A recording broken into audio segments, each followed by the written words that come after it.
Bathrooms. We all fucking use them. They exist everywhere. You need them. I hate public ones. I also hate public ones. Let me tell you, as a trans person, public bathrooms fucking suck. Probably for the same reasons and also very, very different reasons. We both hate public restrooms. Yeah, no, basically. I was traveling pretty much all today and yesterday, and I stopped at so many different bathrooms. Part of my hormones is that I am on a water pill, which means that I have to pee all the time. I drink like 4 liters of water, so I was peeing all the time. Constantly. How many goddamn bathrooms have to have a single, like just a toilet and a sink, and still have a gendered sign on them? I was at this one Speedway, and this dude was like, "Hey, you're like waiting for the women's, right?" And I was like, "Yeah." And he was like, "Ah, damn, I was like gonna sneak in there." And I was like, "Yeah, because it's just a toilet." I was like, cool. But I was also like, I swear to God, if you try and sneak in front of me and steal the bathroom, I'm going to murder you. Well, I've heard that criticism that, men are trying to get into the women's bathroom. And I think what that really means is they really just have to pee and the men's restroom is... No, I know that's not actually it. Okay. Go ahead. I was also going to say it. Hold on. I had 5 men come in and out of the bathroom before I got into the women's restroom, and there was 1 person in there. So, don't even. Women, you gotta pee faster. Come Selfies. On the toilet? Well, not on the toilet, no, but in the... Hey, as somebody that recently took a selfie in a bar bathroom, I guess I can't really criticize, so...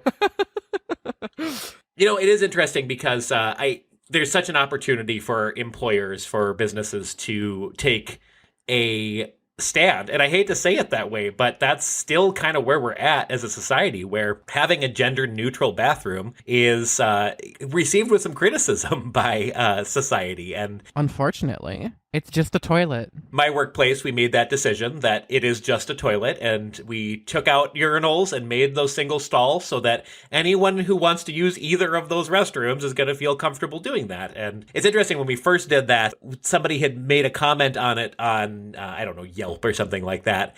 And then all of a sudden we started getting flooded with Russian bots. Like, obviously overt I remember that. Russian bots who, they were not saying anything about our actual place of business. They were just legitimately saying, I can't believe that this place, in like broken English. And it was very, very funny to me, but said a lot about sort of where we were at societally, because that was 2016 and a lot happened that year. Yeah. And a lot has happened since then. Yeah, no, like, okay. So speaking from a trans point of view, getting over the like, which bathroom do I use hump was a challenge. It took me almost a year into my transition to finally feel comfortable using the correct bathroom.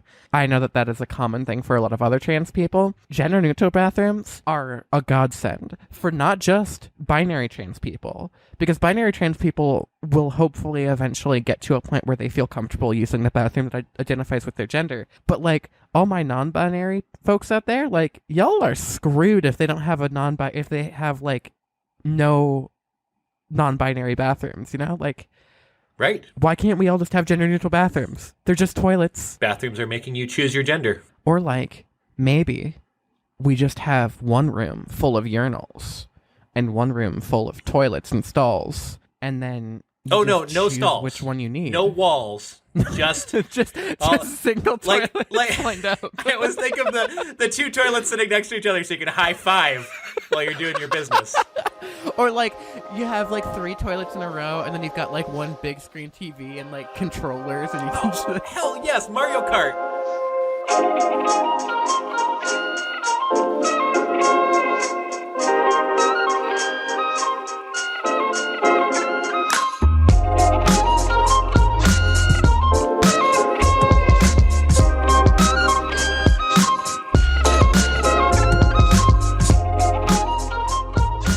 Hi, I'm Anna, a transgender person. And I'm Cam, your dad.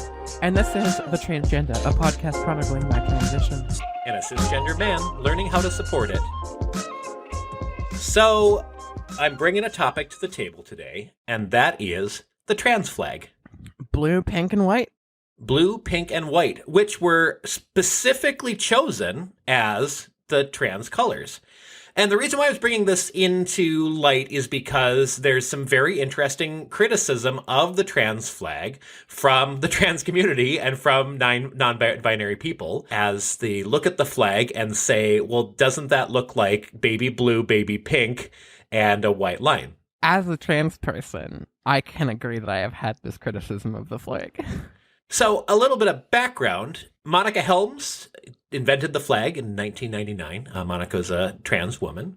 And again, really specifically determined those colors because the feeling was that it was the most representative of continuum, a spectrum of how somebody might identify their gender. And the white line was specifically put there as this is the neutral part of this flag and your ability to be non-binary. Now, I'm looking at the Wikipedia article right now, and I just want to name a couple of other flags that exist on the Wikipedia page. My favorite is the Israeli flag, not gonna lie. I'm sorry, talk to me more about that. It is bright neon green with the Venus, Mars, and the Mars stroke symbol in it, in the middle of it. Like, it's got the transgender symbol in it, you know? Like, This is specifically an Israeli trans flag. So, it was a unique flag designed in Israel by the trans and genderqueer community to stand out in public spaces, and I fucking love it. How dope is it to just have a bright neon green flag to be like trans pride? I love that. I mean, again, that tackles some of the criticism that we were just talking about baby blue, baby pink. A couple of other flags, though, that are listed on Wikipedia. So obviously the rainbow flag, the lesbian flag, the bisexual flag. Okay, we're aware of those. The pansexual flag and the intersex flag are common ones. Then, listed next, gay pride flag of South Africa. All right. So that one has what looks like the middle part of a peace symbol overlaid on it and speaks to me as maybe the first step towards intersectional flag. Like, that's sort of how it looks. Like, it has that triangle on the end there. I can definitely see that potentially. Very cool. Next flag, the bear flag. Next flag, the leather flag. The leather pride flag, a symbol of BDSM and fetish subculture. No, wait, actually, no, I'm literally looking at this. On the trans flag Wikipedia, there is the Andrew Design flag, which was created in 1999 by San Francisco trans man Jonathan Andrew. And it specifically mentions the bear flag and the, quote, Leatherman flag, which I don't believe is referring to the company Leatherman. I would assume not. Though if they have their own queer flag, go them. I mean, like, I don't know what kind of sexuality Leatherman is. I was very proud of my Leatherman when I carried one, so I guess I understand. Leatherman sexual. It's probably not even worth mentioning, but I will. The straight or heterosexual pride flag that exists. I don't even know what it looks like. I think it doesn't even matter. It's like black and white with like rainbow with then like a black and white A in the middle of it, or vice versa, I think. It's really dumb. Hey straight people, look at me. Listen to me. You guys don't need a flag. You guys have 11 months and no discrimination. I, as a trans woman who is also very queer, am wanted in 73 countries. What countries are you wanted in for being straight and cis? That's exactly right. That flag has been now considered transphobic and is considered by GLAAD to be hate speech. So, supporters created a new flag which uses black and orange colors and is meant to imitate the Pornhub logo. I believe that is also the super straight, which is super transphobic because it is like, oh, well, like, I wouldn't date a trans person because, like, they're not quote unquote pure version of whatever I'm into, which I just think is like, you're losing out on a lot of opportunities there. Like, you sure are. Trans people know their shit, so. Yeah, let's do an episode at some point about trans fetishization and sort of the continuum between the hatred and the fetishization. Somewhere in between is where we want you, dear listener, to be. We want you to be fetishized and... No, I think we want you to be neither would be the preferred. You said in between. I meant in the continuum we'd like you to be squarely in the... Oh, God. All right. So, trans flag, I think, is a symbol that we can stand behind, and it has been part of now the trans community for 22 years.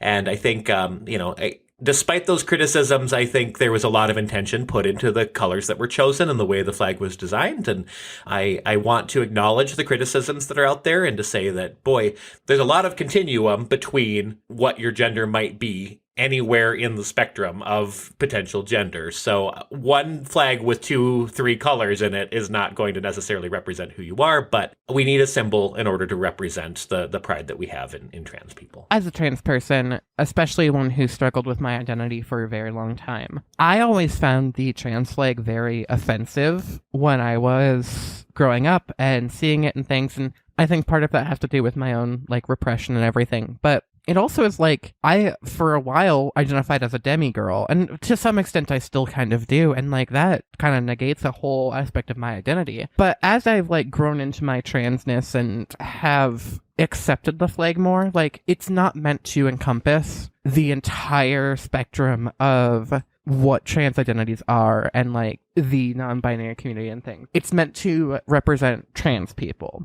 It is targeted towards binary trans people, which is not ideal, though the white line in the middle is meant to represent sort of a transition between, or, you know, a constant state of like gender fluid people, people who are non-binary and exist sort of in that in-between space. And it's not to say that the flag is perfect, because it's not, but it's meant to be a visualization of the support and pride that trans people have. Do I think that a better option should come along? Absolutely. Like I said, I'm all down for the Israeli transgender flag. Well, that's where the intersectional flag means a lot to me, because that flag is very clear about providing a lot of room for what your identity might be. And that's the exact, like, that's the thing, is that no one flag, other than maybe the rainbow flag, but even that's kind of been adopted specifically for, like, the sexuality side of the queer community. Like, no one flag can encompass all identities. That's just not how flags work. So, you know, I would say that there are a lot of flags that do a very good job of that. My personal favorite flag that I think has a very good job of including a lot of identities, again, it doesn't include all of them, but it's very good at including a lot of them, is the Progress Rainbow Pride flag, which includes a black and brown strip representing the queer community that involves BIPOC folks. Yeah, exactly. And then the trans colors as well, to help signal that, like, hey, we are one community. It's not just about the sexuality, it's also about your whole identity, your gender. It's meant to represent all identities, gender, sexuality, everything. And when I say intersectional flag, that's exactly the one that I'm talking about. That's the flag that's on the back of my car, because I feel so strongly that this is the way that I want to be supportive of this community. And if you're black or brown in this community and you are also trans, the odds that you are going to experience a hate crime, that you are going to be killed because of who you are, is exceptionally higher than any one of those individual factors about your identity. And that is the part that's so important that we need to change as a society. Exactly. You know, we talk about it a lot on this podcast, but we support you. And if you need help, there are resources for you. So speaking of which, let's talk about transphobes and the kinds of people that are going to fuck transphobes. Call your identity into question. So, as I said, I was traveling a lot in these past few days, and my biggest worry when I travel is the hatred that trans people face all the time. When it is 2 a.m. and I'm at a small town trying to just pee, I am always afraid. I am far along in my transition and able to pass with relative ease, though there are still things that I still get misgendered to this day, and people still fuck up my pronouns or whatever. Wait, just in that regard, shout out to the guy that immediately identified you as waiting for the women's restroom at honestly. The beginning of this episode, because that's a good thing. That's progress. Whether he is a supportive ally or not, he identified you as a woman, and that's pretty cool. Unfortunately, not everybody is like that guy. Well, I would say a lot of people are either just misinformed or uneducated or what have you. There are definitely going to be people out there who hate you for who you are. I've dealt with too many of them. In fact, in my day job, it has been one of my biggest fears that I will be discriminated against because of who I am. I am a EMT, and if a patient of mine refuses my care because of who I am, that would really wear down on me. That being said, transphobes, get your shit together. I don't know why you're listening to our podcast, but please do. It's very educational. Dealing with the transphobes. Dealing with the phobes. We're going to specifically talk about transphobes because that's what I have most experience with. Well, and I think it's worth differentiating in some ways that because we see transphobia from queer communities, yes. and from feminists, which is a very interesting, probably another topic for another time, but you can be a supportive ally of the queer community in general and be anti-trans. It's really important for us to be able to distinguish that. Generally, dealing with the phobes, the first thing to know is that they are going to get to you. That is their entire goal. They have no other goal but to piss you off. And it works. Because trust me, I've been there. There are so many times where I just want to punch a transphobe in the face. But here's the thing that you need to know. They, being a transphobe, are so much weaker and so much less of everything than you are, queen, king, royalty. Don't let them get to you. I mean, yeah, it's gonna hurt, and they're gonna say mean things, and it's gonna be a bitch of a time. But you also fucking came out and are living your life. And that's way stronger. Like... You did the strong thing, trans folks, by telling society that you are a trans person. It's cowardice that causes people to be transphobic. And for all of the phobes, they are just afraid. Any phobes that you're dealing with, the main point is to not let them get to you and not engage. You are not going to educate them like you might a person who is misinformed. The other point that I'd like to make about transphobes, about all phobes, is that the technique that I have implemented on dealing with phobia and just a general discrimination towards me is reminding myself that I am who I am and that they will not be able to touch that whatsoever. The reason why they're calling me out on it is because they're afraid that I am so confident and able to be who I am that they think it's an affront and an attack on them, which it absolutely your is not. existence takes away power from other people. Exactly. Is such an important part of this conversation that the reason why conservatism, and this is not a knock on conservatism because I don't think this is political as much as people feel threatened when their worldview is being challenged by a queer person in general, but then also specifically a trans person. Well, and any person who's different. Like I said, any person who's different. These first two topics apply to any phobe.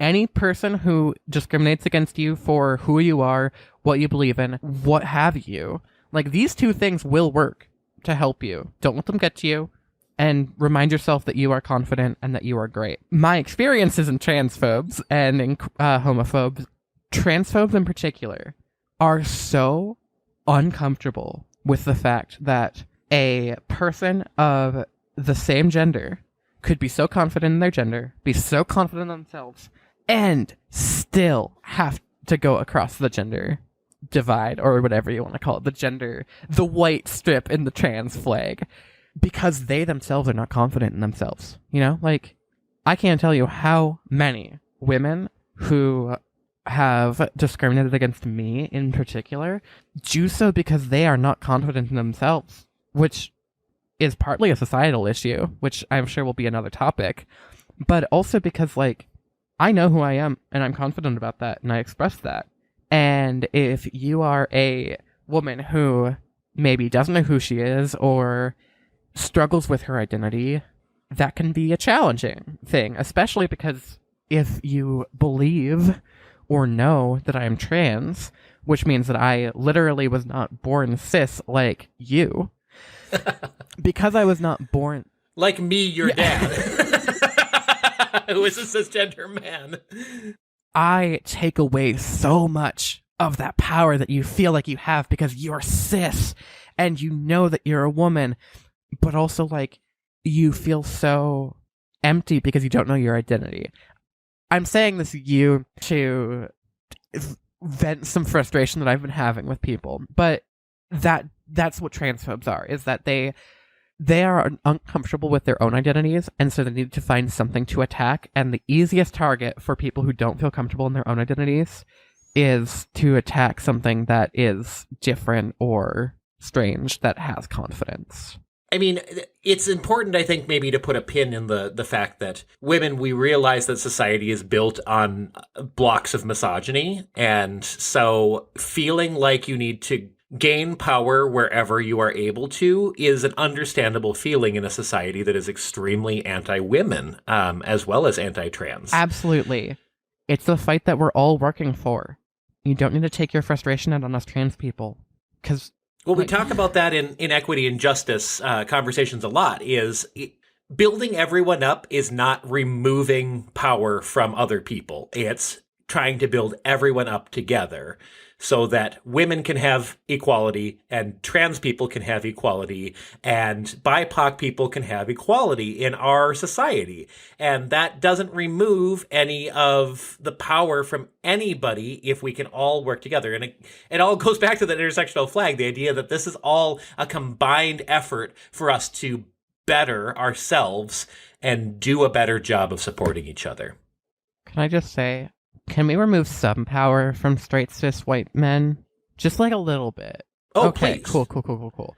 Like, well, here, you know, I love raising everybody up, but like, can we just like take away a little bit of their power? Like, just a little bit. Just skim off the top. I'm not talking about white cis men when I am saying this. I am saying for everybody who is clinging to whatever power they can get, which is not white cis men. That's very true. Going back a little bit to supporting queer and other sorts of leaders in the community, we recently elected my very good friend who is a queer Muslim woman. By God, am I so proud of her and her journey, and I'm so happy to see her in politics. Just wanted to shout her out and let you all know to go check her out because she's wonderful. Can I lead you astray for a second here? I'm going to stop talking because I want to hear from you. But as an ally and as a caregiver, because that's such a big part of what we're doing here, what can I do when confronted with a phobe? You and I are at the mall and you are being criticized. Or, I mean, obviously, you know, this is so hard because if you're being attacked, I know what to do. I'm going to punch some people. You know, like, this is your dad, and I get very defensive of you anyway. But if somebody is criticizing you, what's my role as your caregiver and your ally in that kind of a scenario? I have to say, this is probably my favorite goddamn question you have ever asked me in our entire lives. You've asked me some good questions, but this applies to so many people, and it's something that I tell all of the people who I know want to be supportive and just don't know how. Everybody fucking listen up. The best way to support trans people, especially in the face of transphobes, if somebody misgenders a trans person, if somebody uses a dead name for a trans person, if somebody even corrects themselves trying to be polite, but is actually misgendering that trans person, what have you? Say something. Whether the trans person is there or not. This is something that I personally have experienced firsthand, and it's so helpful to knowing that I have a strong community and knowing that I am supported by my people. If you, whether I am there or not, correctly identify me, say, oh, no, that's my daughter, or like, yes, she, you know, things like that, that means so much to me. Where that kind of becomes a little bit different is if you are a person who a trans person has trusted you, come out to you before they're ready to come out fully of the closet and everything. There's a little bit of different rules, and you're going to have to talk to your trans person about that specifically. The simple act of using their proper name, using their proper pronoun, and correcting other people is so important and critical. When your trans person is with you, and they are obviously being discriminated against right there, speaking up is really important if your trans person is okay with that. The rules kind of change when a trans person is there, because the trans person has ultimate say over the situation. If I am being blatantly misgendered and everything, I generally will correct them myself. at this point. Before, I maybe wouldn't have, and I just didn't want to cause a scene. But now I will definitely be like, hey, shut the fuck up and correctly gender me. What the fuck? I will literally say that. Well, and that may come, too, from a place Yes. of confidence that you have been able to build, and also Yes. your generally extroverted personality. I think about introverted trans people in the world who probably are less likely to feel ready to Yeah, and do that- that, even if they have fully. come out publicly. That is where talking with your trans person and sort of feeling out what they want in that situation is important. I know for a long time I didn't want to make a scene. So if I was being misgendered, I would look to the person that I was with and just shake my head like it's not worth it. Now I have a podcast about being a trans woman and sharing that identity. Fucking, if you misgender me, bitch, we're gonna have a conversation in the middle of the mall. I don't give a shit. It's like carrying But- around mixtapes if you're a rapper. It'd be so good if you just had a copy of our podcast that you could just hand to somebody and be like, fuck you, listen to this. Mic drop. I like grab their phone and I install a podcatcher and add our podcast. Hey, hold on, this is going to take a minute. What's the Wi-Fi Give it, like, password 2 here? So every trans person has their own thing, but for their own situation. Like I said, I don't want to make a scene, or I didn't want to make a scene. Now I will absolutely make a scene. And I'll make a scene for any trans person who wants me to. But if you are by yourself or with other people and the trans person is not there and they are being incorrectly referred to, speak up. Because you don't have the power to decide whether that situation is okayed by the trans person or is, you know, maybe they've like okayed it in the past and you're like, fuck it. Speak up. Say what you're meaning. Again, this is for a trans person who's come out, who has given you explicit permission to discuss this. If your trans person's still in the closet, respect them, please. Respect your trans people always. And if those transphobes come after you or come after your trans person, speak up, because you don't deserve that hate. They don't deserve that hate. I tell you, their life is way harder than that transphobes, just by the simple fact of them being trans. Disclaimer, I don't know how hard a transphobe's life is, but I assume it's pretty easy if they're able to hate on people that much. It's, I think, very, very lonely in a society where you can't accept other people for who they are. Hey, so speaking of accepting us for who we are as individuals, let's get to some positivity here.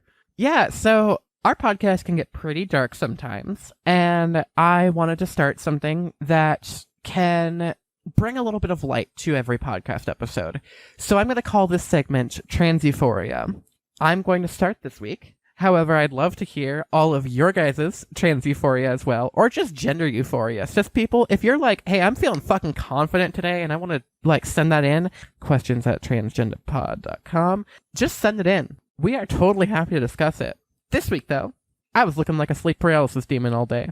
I had traveled for... It's because you like, didn't sleep for a good amount of time. Sleep for 20 hours today while I was driving, and so I looked like I was sleep deprived, and I looked like a sleep paralysis. Hi, demon. your dad here. I worry about you when you are traveling at 3 a.m. and you're talking about how you had to move things aside in your car so that you could sort of like cramp yourself into your car to be able to sleep. But anyway, go on. Hey, I'm doing fine. I'm alive. I'm here. I'm a professional. Don't do what I do. Do as I say, not as I do. Oh no, that's another motto of this podcast. So, even though I was looking like a fucking sleep paralysis demon, I not once got misgendered. Like, not once was I misgendered today. And yesterday. I was traveling for a full 20 hours. It was across the timeline continuum. I don't know. I'm a nerd. You weren't misgendered because you looked like a woman tired of society, like so many women I know, I think might be the case. Like, oh, yep, she's dealt with some shit there. I literally, so the reason that I was traveling so much was for my job, which I recover corneas from organ donors. And I had this one case way out in the middle of nowhere. And I was really fucking hot because I dressed in layers because I knew that I was traveling for a long time and if I got stranded somewhere. So I like dressed in layers because I was like, if I get stranded somewhere, I don't want to like be freezing cold and have to huddle under my blankets. So I wore a long sleeve shirt, I wore some leggings, and then I wore my scrubs over that. In the procedure room, we wear a full PPE, so that's the mask, the face shield, the gown, everything. None of that's permeable because it's not meant to be, which means that it traps in your heat and it traps in your moisture. When I got out to my car at 7 a.m. this morning, I had under boob sweat and just sort of boob sweat all over, and it was disgusting. And I was like, I can't sleep in this. So I took my bra off, right? Well, then I just didn't put it back on all day. So I was like going in and out of these stores with just like fucking glass cutters everywhere. And I was like, I'm over it. At this point, did you like, just say fuck glass society. cutters? Yeah, I did. Oh, Yeah. I love that. All right. It's bad. So, like, women, I see you. Trans women, I see you. Trans men who, like, haven't had top surgery, won't have top surgery, whatever. I see you, man. It sucks. But also, like, fuck what people say sometimes. If you have questions about transitioning or supporting someone who is transitioning and you'd like us to talk about it on the show, please shoot an email to questions@transgendapod.com. Be sure to check out our episode description for links to resources on today's topic. Hey, I just want to give a huge shout out. Today was launch day for this podcast, and fuck yeah, the community has rallied. And when I mean the community, yes, the trans community has rallied, but our friends and family and just people who love and support us, it has made me so emotionally charged all day today that people are so supportive of us as human beings, but of what we're doing in this podcast. So thank you all. We love you so, so much. And also, please like and review Apple Podcasts so that we can keep doing this. Damn, already selling out. First day of release and you're already selling out to the freaking corporate gods. Jesus. Yeah, well, it's a podcast. Corporate Jesus. Thanks for listening. I've been Cam. I've been Anna. And this has been The Transgenda. Love you all, except the bigots and the phobes.